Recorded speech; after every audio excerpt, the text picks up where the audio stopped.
All right, hello. My name's Andrea, or Drea for short. Today is Saturday, September 26, 2020, and this is episode 2 of the Drea's Hook podcast. If you're joining me here live on Instagram, welcome. If you're catching the replay on IGTV, welcome. And if you're joining us on YouTube, welcome.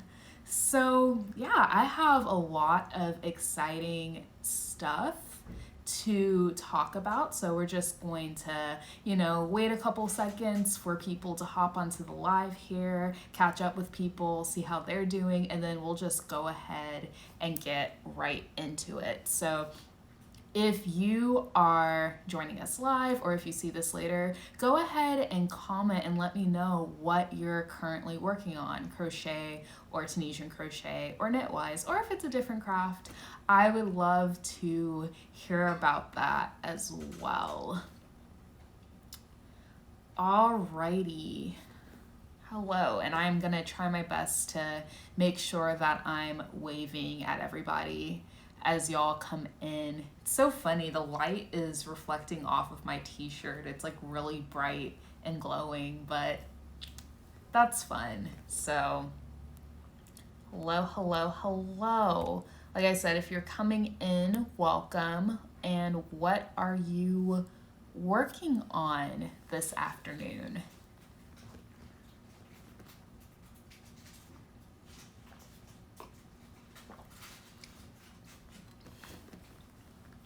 Alrighty, so I guess I'll just go ahead and get into it. I do have quite a bit that I want to talk about today, so don't really have too much time to waste. So first of all, announcements. So I had originally decided that I was going to be doing the podcast every other week.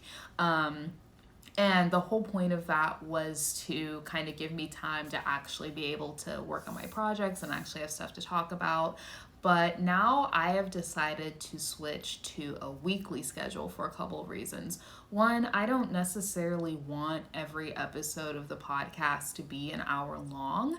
I want there to be room for me to add some other segments that I've been thinking about. So doing it every week will kind of give me the ability to do that. And two, if I'm doing them every other week with like the occasional extra podcast thrown in, if I don't have time to talk about everything that I want to talk about, that makes for a very inconsistent schedule. And I really think that the name of this game is consistency. So yeah, we are going to switch to a weekly schedule. So obviously we have our podcast today, and then our next podcast will be next Saturday on October 3rd. So yeah, I just wanted to make that announcement right off the bat and get that out of the way. All right, so the first project that I want to talk about is actually a finished object, and I'm actually wearing it right now. This is the Dancing in the Sun wrap by Knits and Knots Winnipeg, and I can't show you the whole thing right now. Like, it's just huge. It's literally 7 feet long, so I'm not even gonna attempt to show the entire thing on camera, but you get the gist. Basically, there are 3 of these more solid sections and then 2 of these kind of mesh sections that are in between, and they alternate, and then finished off with some lovely fringe. And the yarn that I used is Knit Picks or We Crochet Lindy Chain in the color navy, and that yarn is actually a 70% linen, 30% cotton blend. So the last time we talked about this shawl in episode 1, I still had 10 rows left, and obviously since shawls start off small and then gradually increase, those last 10 rows definitely took the most amount of time. So I had set a goal for myself to do 1 row a day, and that would leave me 5 days to add the fringe, because I had never added fringe to anything before, so I was worried that it was going to take a while. And I apologize for the lighting. Like I said, I think that it's trying to adjust to my shirt, so I do apologize for like the weird changes in the lighting. That's what happens when you're relying on your natural lighting here. But anyway, so on last Saturday, after I had wrapped up the podcast, I ended up doing one row and starting on the second row, and then I actually had an issue with the yarn tangling.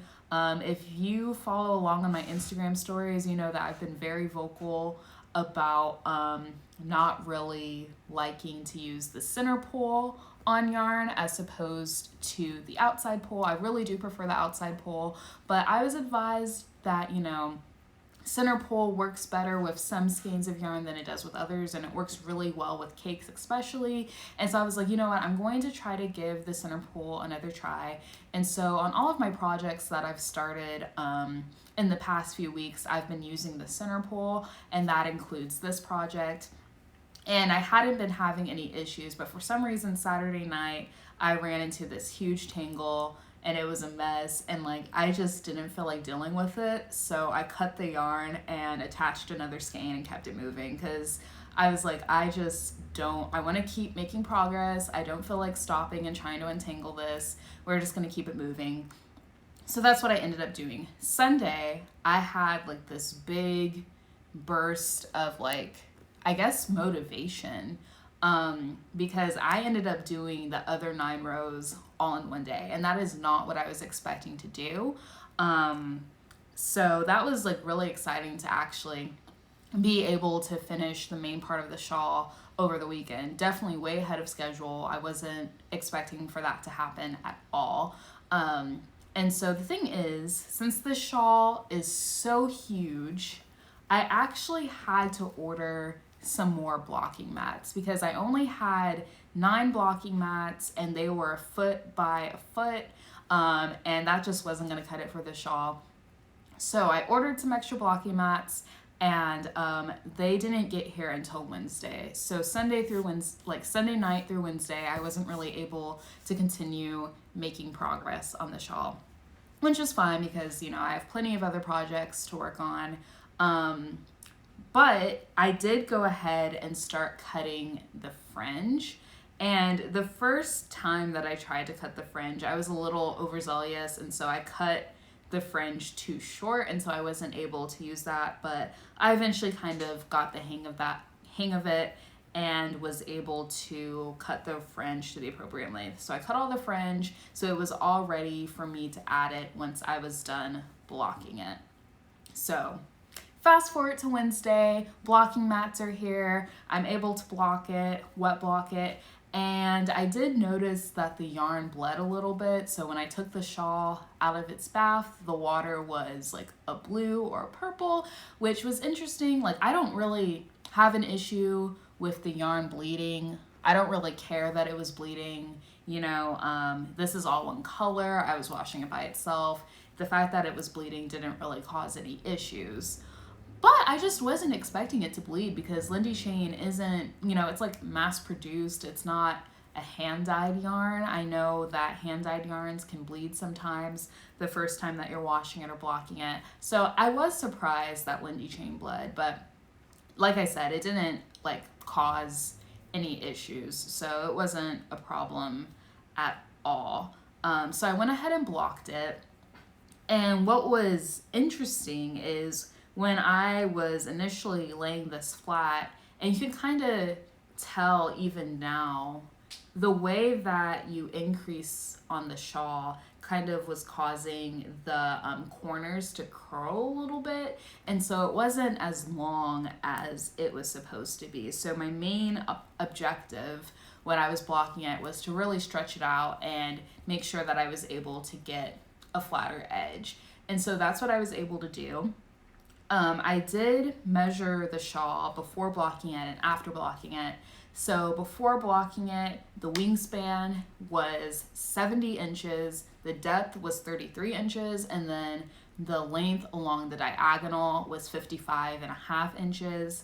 And then after blocking it, the wingspan was 84 inches. So it grew by 14 feet just by trying to get rid of that little curve that we had going on. The depth was still 33 inches, which was kind of surprising to me. I was definitely expecting it to grow in the vertical direction. So that was interesting that the depth stayed the same. And then the diagonal grew a little bit to 57 inches. So obviously this is a massive shawl.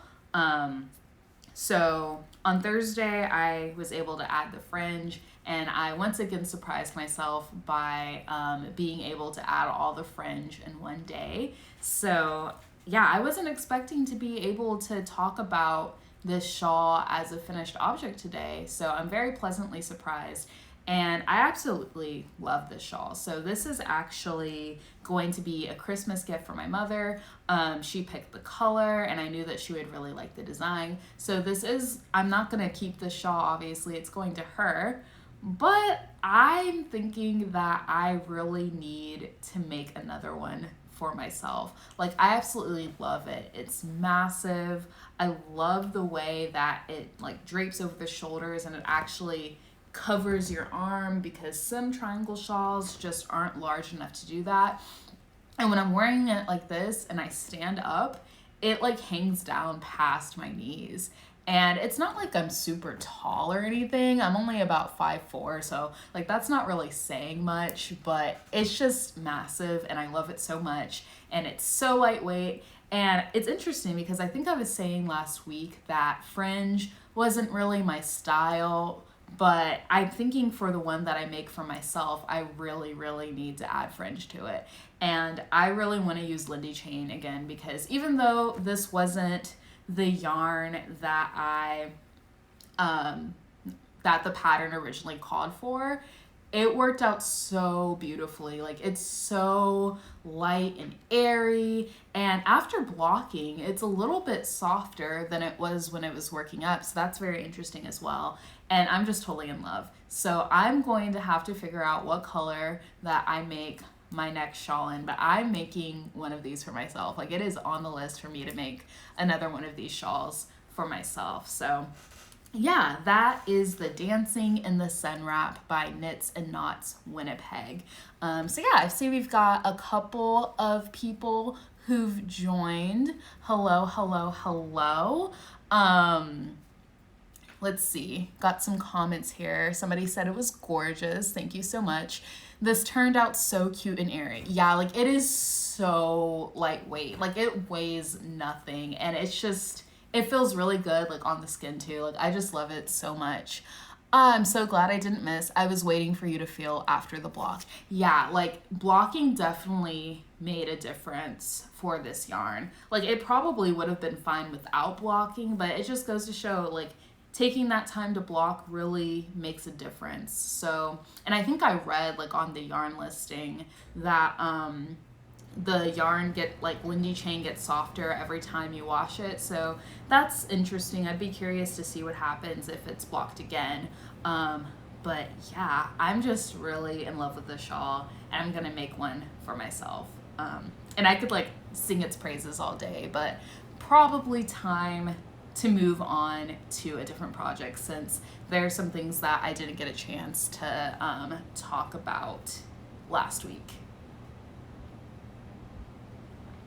So my next project that I'm going to talk about is actually a WIP, a work in progress, and it's actually knit, and there are multiple designers involved with it. So if you're not aware, Lion Brand and Two of Wands, they're hosting this year-long, there's a crochet version as well, but I'm doing the knit version, a traveling Afghan. So basically there are like 24 different designers involved in it, and every 2 weeks a designer will like design their square, whether it's knit or crochet, and then add it to the blanket, and then they take the blanket and ship it to the next designer, and it goes on and on like that. So it's been going on all year, and I just got involved with it in July, so I am way behind, and I'm making the squares out of order. But since I've been trying to like be more serious about learning how to knit and picking up new skills, I thought that this kind of like sampler blanket would be a really good way to do that. So like I said, I've been working on it for a couple of months now, and I have 5 squares completed, and I'm almost done with the 6th. So I'm just gonna go through the squares that I've already done. I'm not going to do this like every single episode, but since I haven't like really talked about them in detail, and I did post these on my feed a few weeks ago, but I didn't really get a chance to give my thoughts on them. And by the way, I'm just using random acrylic yarn from my stash.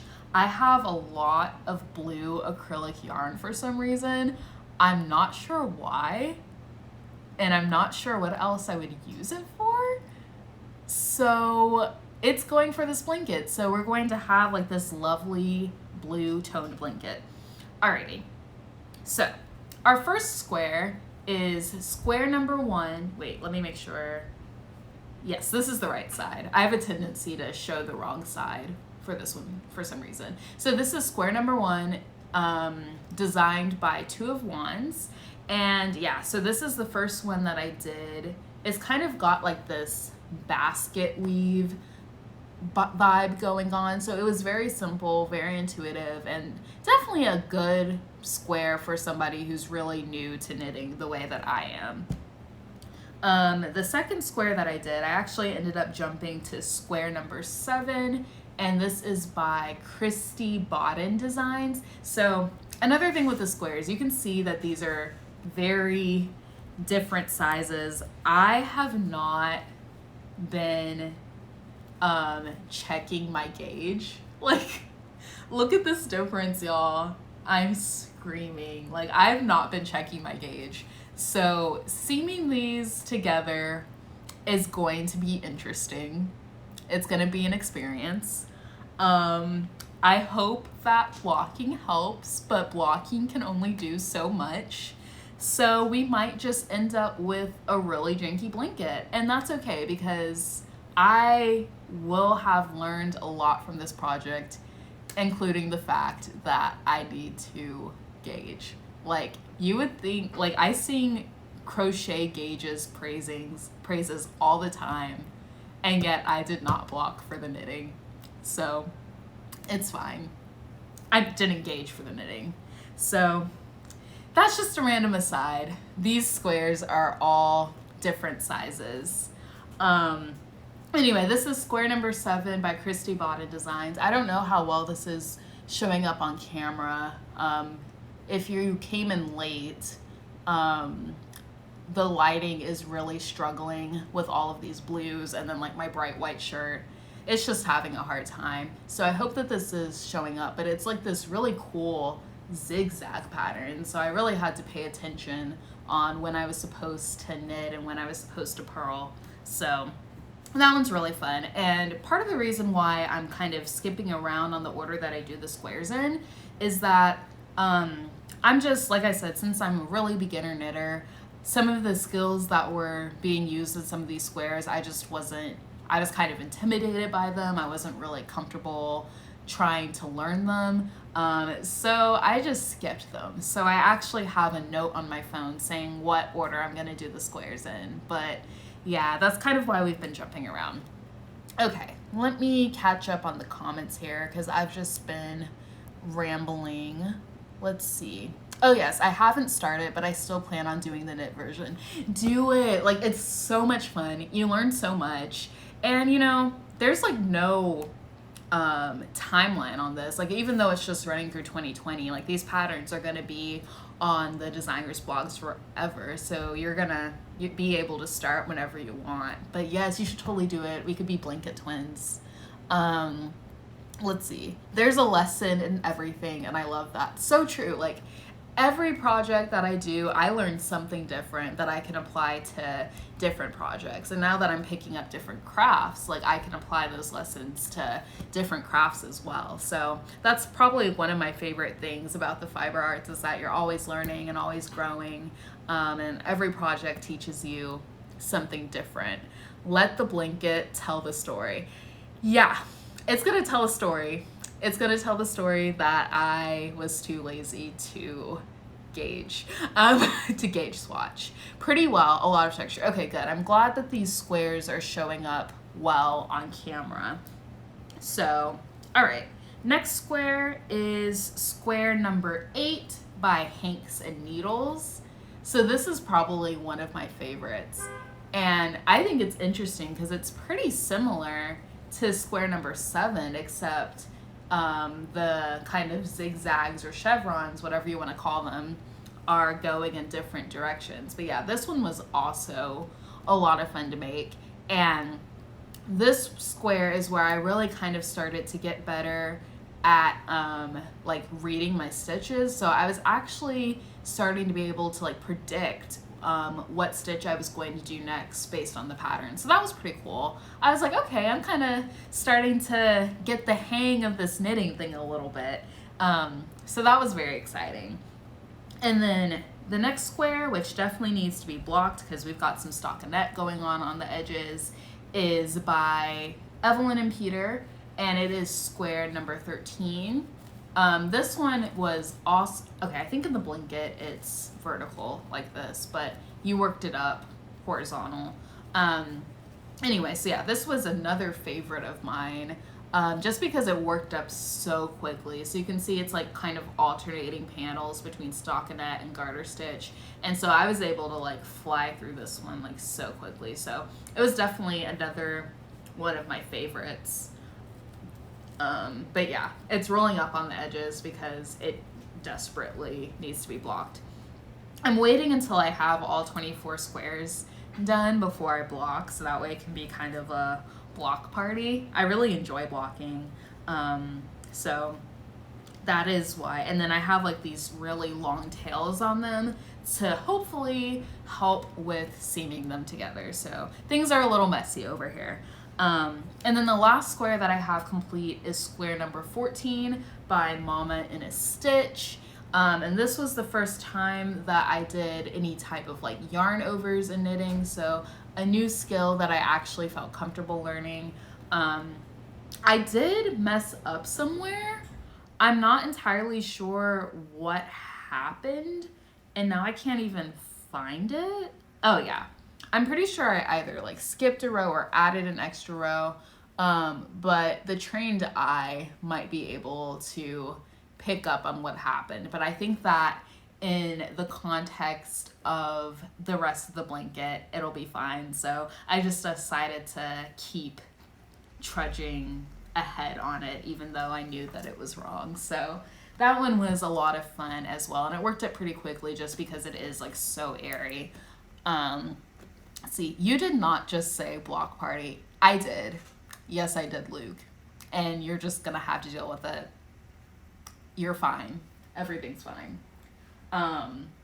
So yeah, I do have a square that I'm currently working on, and I have had a hard time like continuing to make progress on it because it does work up a little slower than some of these other squares that I'm working on. So this is square number 16 by 5410 Studio.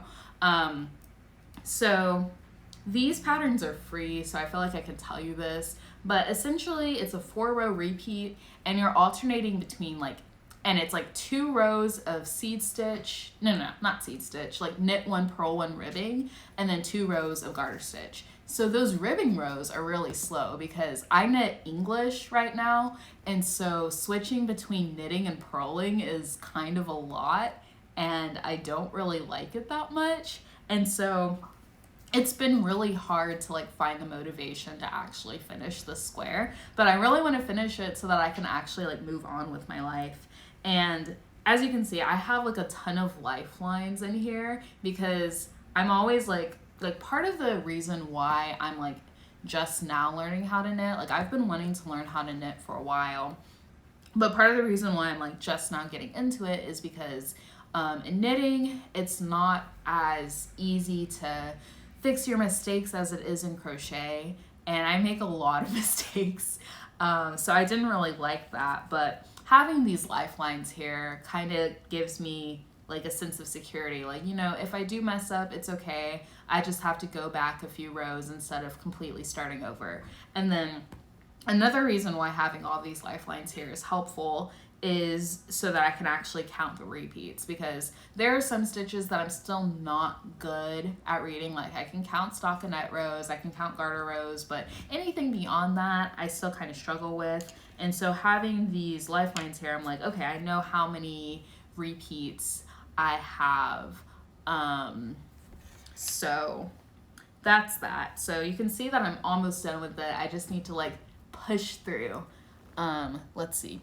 Can you tell me the name to look for to make the crochet version of the blanket? I think if you just Google like traveling crochet Afghan, it'll come up. I know that Two of Wands is hosting both of them, like both the knit and the crochet version, and that she like did the first square for the knit and crochet version. So you could either just Google like traveling crochet Afghan, or you can go to Two of Wands blog and look for that first crochet square.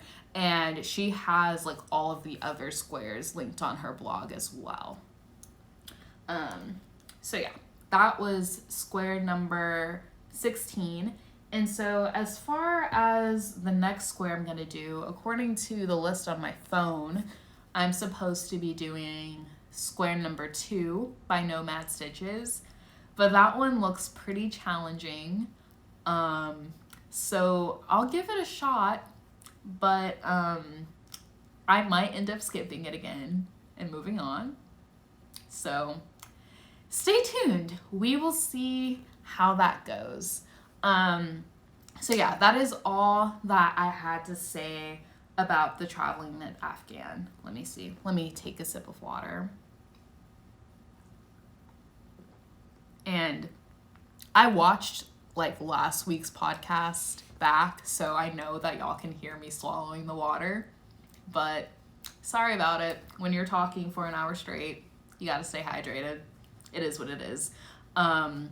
So the next whip that I want to talk about is not a crochet or Tunisian crochet or knitting. It's actually a resource that I'm working on. And it's called, working title, the Crochet Pattern Skill Level Finder. So if you're like not aware, you're kind of like new to my space, a few months ago I released a crochet skill level quiz that you could take to help you figure out your crochet skill level. So whether you're a beginner, advanced beginner, intermediate, or advanced. And quick plug, if you don't have it, you can go to the link in my Instagram bio, or if you're watching this on YouTube, it's actually in the description, and sign up for my email newsletter and you'll get that quiz sent to you for free. Anyway, that kind of inspired me to make a resource more targeted for designers, but anybody can use it to help figure out what difficulty you should rank. You should rate your patterns. So there's some like guidelines and standards out there about how to rate your patterns. I know Craft Yarn Council has some, and I know Love Crafts has one. But in my opinion, that information is very vague, and there is a lot of room for interpretation. So I kind of wanted to create something a little bit more detailed where you can like basically list all the skills that you have in the pattern, and from there figure out what the skill level of the pattern is. So it's in very early stages right now. Right now, I have 26 questions on it, which bothers me because I have a thing with multiples of 5, but I'm trying to ignore it. I'm trying really hard to ignore it.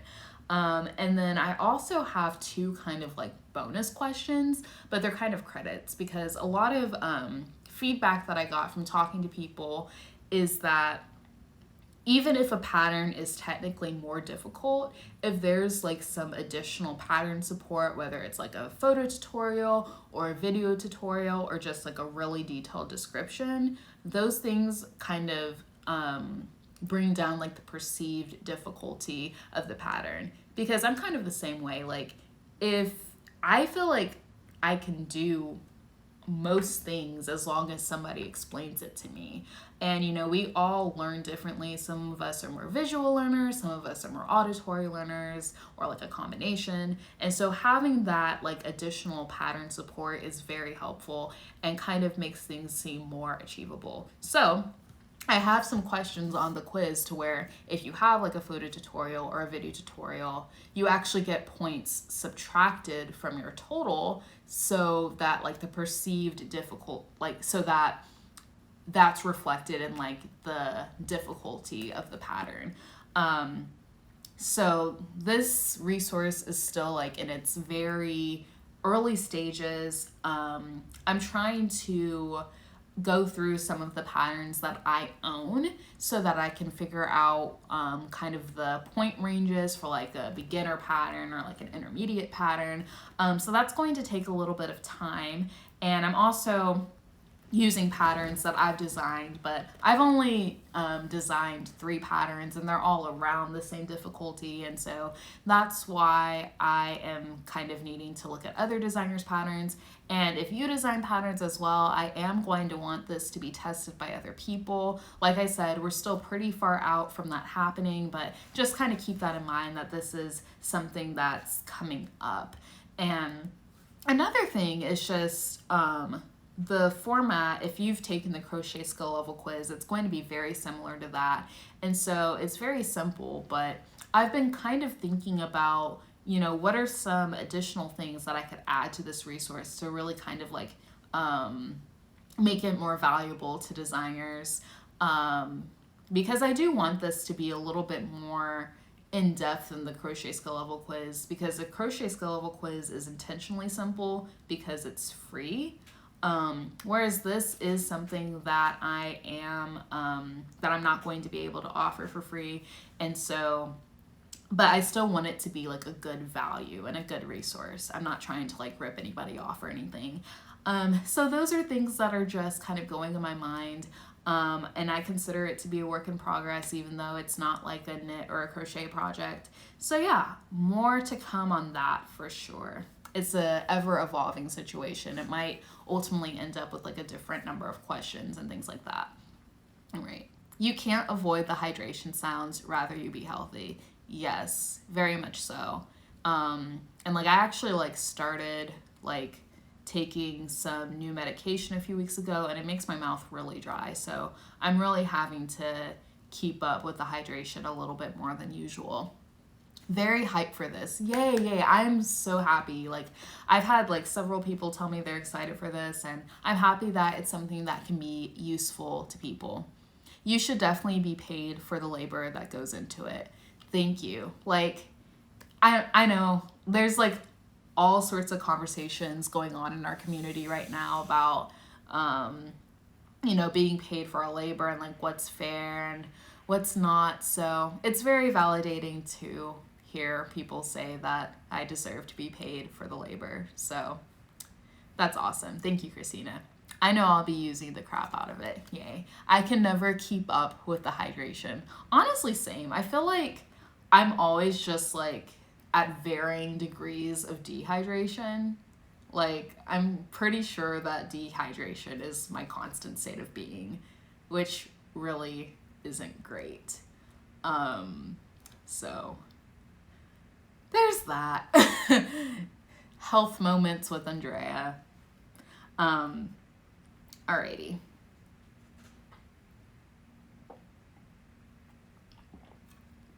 Let's see. Okay, so my next whip, and okay, I'm doing pretty good on time right now, so that's good. It's only 1:33.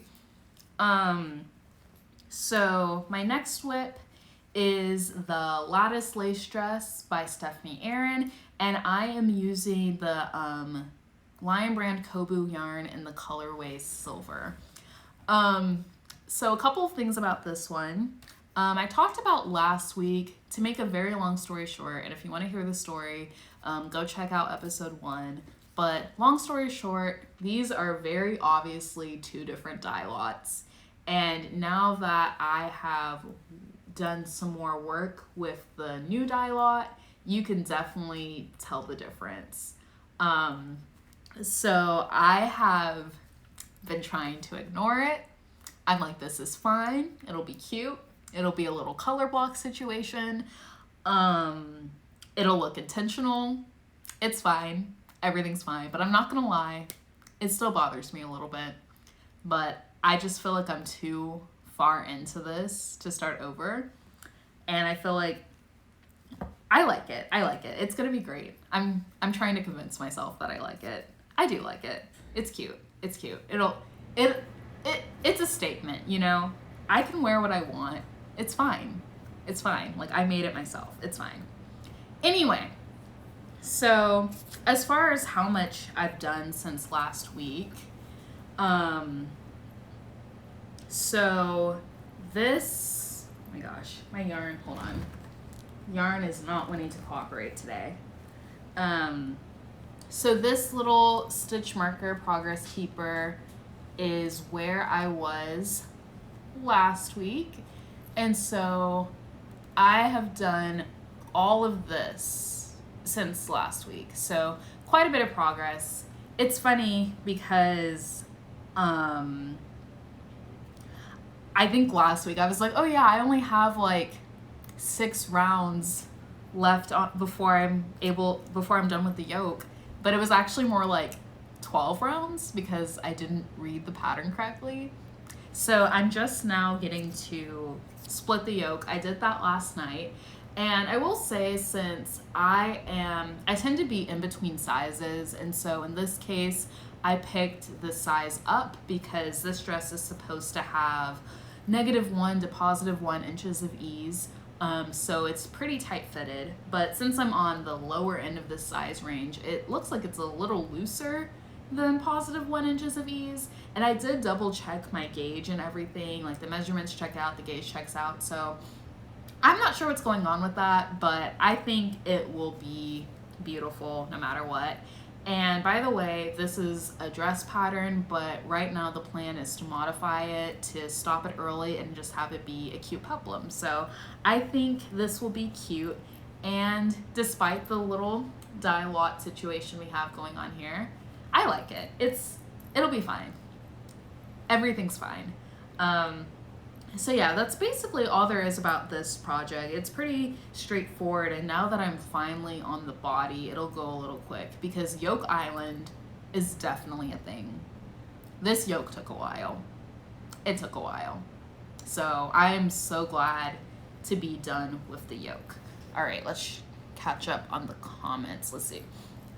I would say this is when pay what you can come in if you want to make it affordable. Okay, so that's going back to the pattern skill level finder. Pay what you can is actually a really good idea. Yeah, I think I will do pay what you can because PayHip has the option to do pay what you can, or like set up the different coupon codes to do pay what you can. So that's actually a really good idea. I think I'm gonna do that. Brilliant minds. All right, let's see. Oh girl, that's a tough feeling. It is. Like, we'll see. I might frog it. I don't think it's worth frogging it though. I don't think it is, but it might happen. I think as I do more of it, it will look better and like actually like try it on and things like that. But I think right now, just looking at it, I'm like, yikes, that's a really big difference in the color. You do you. You can also over dye it too. That's a thought. I don't really have like a ton of experience with dyeing, but that's definitely a thought. Let's see.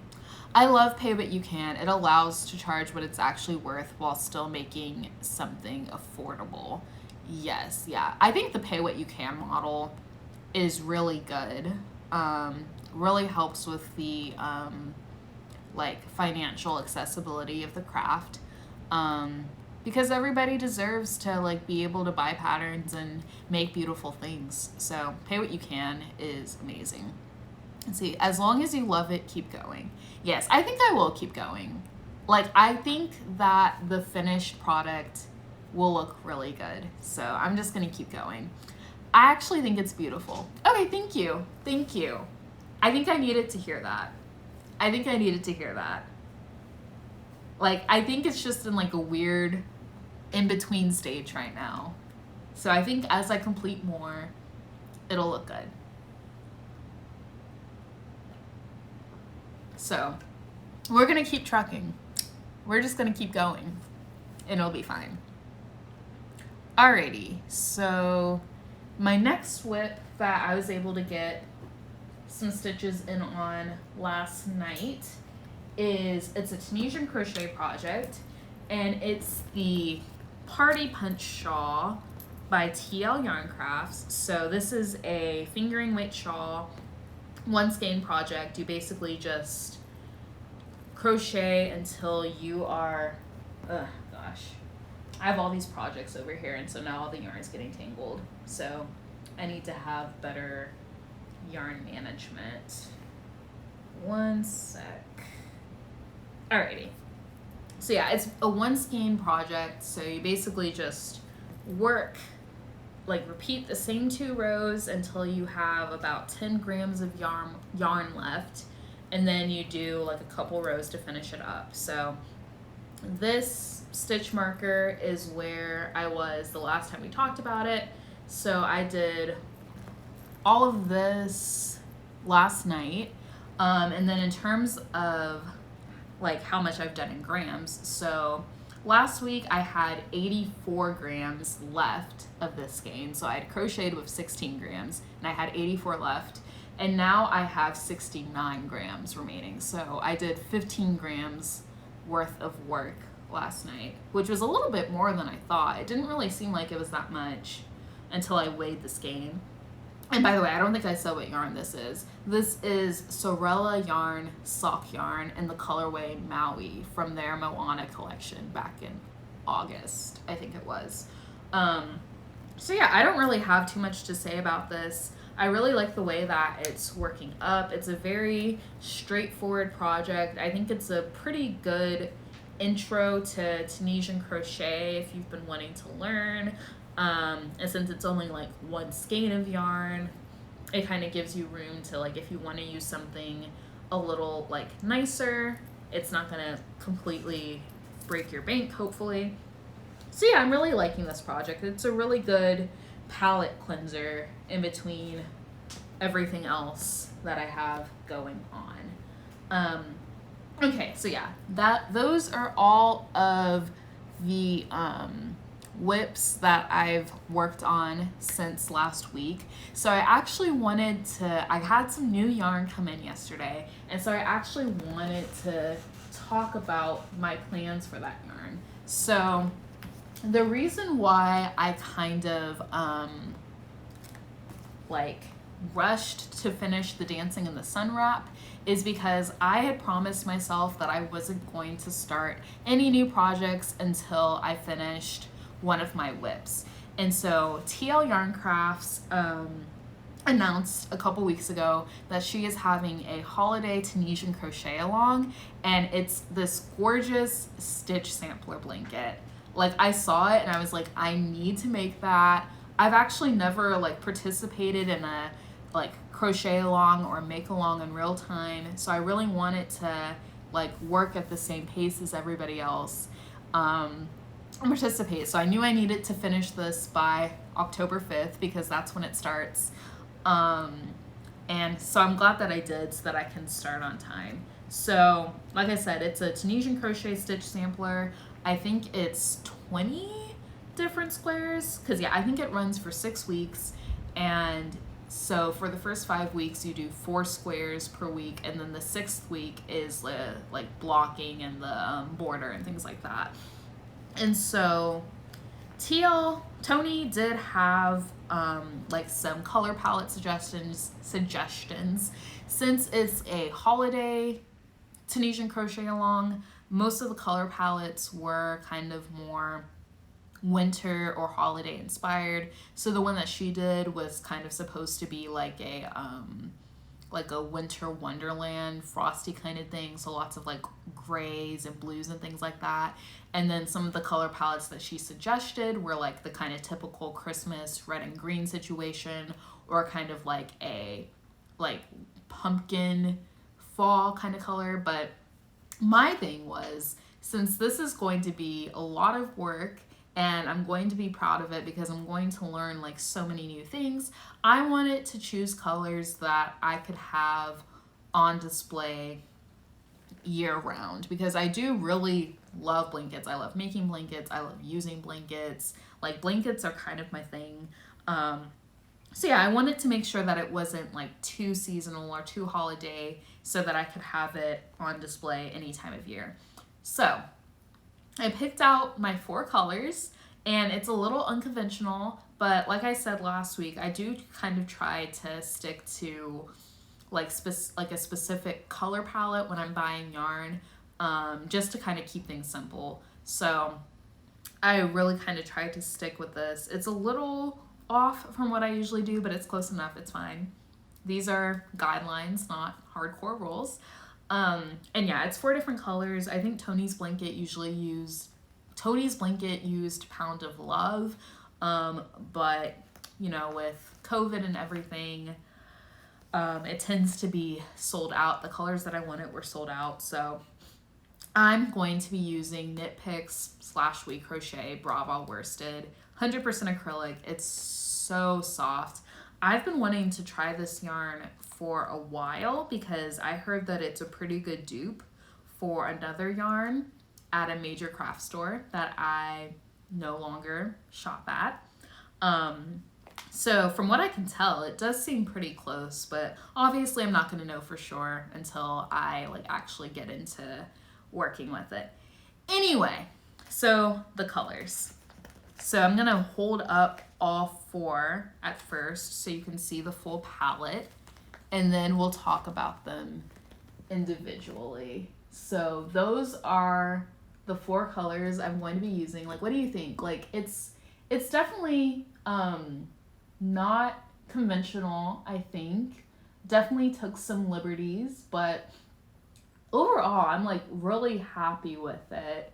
I wasn't completely sold on it when I was like buying it online, but thankfully it seems like these colors for the most part came out pretty true to the pictures that were online, except for the cream. The cream is definitely more of a peach, but whatever. So these colors aren't going to be used like in all the same quantity. So, okay, I'm like all over the place. So let me talk about what these colors are called. So color A is this purple. It's called Mulberry. And this is like the ideal purple. Like, when I say purple's my favorite color, I'm talking about this purple. So I really like it. My color B is called Caution. So as far as like yellows go, I definitely usually go for like more of like a mustard or a gold type thing. So this is definitely a little brighter than what I'm used to, but I think it goes really well with everything else. And I think it'll be like a nice pop of color on the blanket. My color C is called Cream. And like, oh God, that lighting, goodness. So yeah, my color C is called Cream. And like I said, it's definitely a little warmer than I was expecting. It looks a little lighter on camera, but in real life, it looks peach. Like a nice pastel peach. So definitely not quite what I was expecting, but I think it actually works out with the other colors. So we're just gonna go with it. You know, there's no room to split hairs here. And then my color D is Silver, which is kind of this nice medium gray. I'm really into gray, so I really like this. So I don't know if y'all have like seen pictures of the blanket. I'm sure you have, because it seems like a lot of people are really excited about the crochet along, but these colors aren't going to all be used in the like same quantity. So the majority of the blanket is actually going to be in peach and silver, and then Caution and Mulberry are going to be acting more like accent colors. So I did try to keep that in mind, and have the majority of the blanket be in more neutral colors, and have the accent colors be brighter. So all of that went into consideration when I was picking out my colors. So it took me a while to figure out what colors I was going to do, but I'm really happy with how it's going to turn out. So yeah, like I said, that crochet along starts on October 5th. So not the next podcast, but the podcast after, I should definitely have some updates on how that's going to go. I'm really excited, but I am a little concerned that I'm not going to be able to keep up because 4 squares a week is kind of a lot. They're 12-inch by 12-inch squares, so they're pretty large, and I am going to be learning a lot of new skills. You know, maybe if it was standard crochet, 4 squares a week would be like more doable for me, but since it's Tunisian crochet and I'm really going to be leaning a lot on like the tutorials that Tony's going to put out and everything, we'll see what happens. I'm going to try to keep up, but I'm not entirely convinced that I'll be able to. Plus, I still want to be able to, you know, work on some of these other projects that I've got going. So we're just going to have to see what happens with that. And it's pretty ironic that I'm going to be learning Tunisian crochet cables before I learn standard crochet cables. But I do have a project in mind for standard crochet cables, so I'm really excited about that. All right, let's catch up on the chat. I don't know the last time I actually did a crochet along. Yeah, like I've just never been able to do a crochet along. Like, I guess it's always like I'm never able to get the supplies in time, or like I find out about it too late. So I'm really excited. This is going to be the first crochet along that I'm doing in real time. So we'll see how it goes. True purple. Yeah, like actual true purple. Like this is the perfect purple. And I'm really excited about, excuse me, I can see the peachy hues. Okay, so it is showing up on camera. But yeah, I think it's actually for the best. Because like when you think about, like I know nothing about color theory. Like I literally just make stuff up. But in my mind, like this kind of warmer cream kind of goes better with the purple. And I don't know, I'm just making stuff up, but I think it all worked out for the best. I'm going to be learning right there with you, and I'm so excited. Okay, so are you doing the Tunisian crochet along too? Oh my gosh, we're going to have to like talk and stuff. This is exciting. I'm going to have a Tunisian crochet along buddy. It's going to be great. Yeah, I'm so excited. Like I am literally counting down the days. October 5th cannot come soon enough. So it's the Monday after next Monday. So we're getting close. We're getting so close.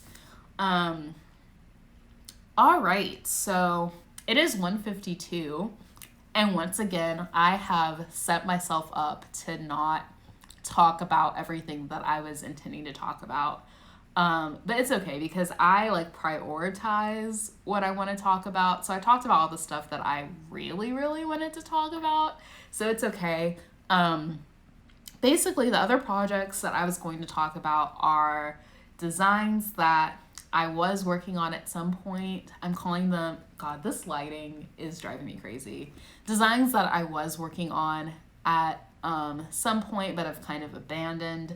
I kind of like lost my inspiration to design with all of the Ravelry stuff that happened. So I'm calling them inactive whips. So we'll talk about them eventually, but it just wasn't in the cards today. But yeah. Okay, so yes, and I'm new at it too. Yes, I think it'll be so fun. I think it'll be a stretch. Because, like, with me in Tunisian crochet, I know, like, some of the basics. Because, like I said, I have been working on a couple of Tunisian crochet projects, but I think this is really going to be a stretch. Like I said, there's cables, there's going to be some color work. It's going to be a lot, but, like, I'm so excited. Like, I'm so excited. So, yeah. All right, so I'm going to go ahead and start wrapping up. Thank y'all so much, those of you who were able to join me here live. Once again, this was like so much fun, being able to interact with everyone. So I really appreciate y'all joining me here live. If you came in late or had to leave early, you can always catch the replay. It'll be up on IGTV basically like 10 minutes after I'm done here. And then it'll be up on YouTube probably tomorrow, because this video is an hour long and it takes a while to upload to YouTube. So there's that. And yeah, so our next podcast will be next Saturday, same time, 1 p.m. Central Standard Time, on Saturday, October 3rd. And I'm really excited to, do this all again and talk about whatever projects that I happen to be able to work on between now and then. So yeah, I really appreciate y'all being here. It's always a pleasure. Aw, thanks, Delilah. So fun to watch.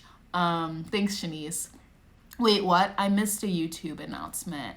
Yeah, so I have episode 1 up on YouTube. The link is in my Instagram bio. It's DREA'S Hook, DREA' space HOOK. And yeah, so that first video is up there, and it's the second one's gonna be up there as well. Always a pleasure. Thanks, Christina. Yeah, and this was a lot of fun. Okay, Delilah, I like commented on your video though. Like I commented on I think both of your videos. So if you just go and it's that DREA'S Hook. So I'm there. I've been trying to like engage with other YouTubers there. Enjoyed this so much. You're so sweet. Oh, thank you so much. Thank you so much. Yeah, I'm really glad that you were able to join. It's always fun making new friends. Okay, I'm here for that. I'm here for it. We can be YouTube buddies. I'm behind. I need to go look. Thank you. Yes, we can be YouTube buddies. I'd always want to support my fellow makers. So like if you're ever doing like YouTube or like an Instagram live, or like I know Christina's been doing Twitch as well, I really try to support my friends. So definitely let me know if you're ever doing like if you're going out on a new adventure or endeavor, because I'm gonna try my best to support you.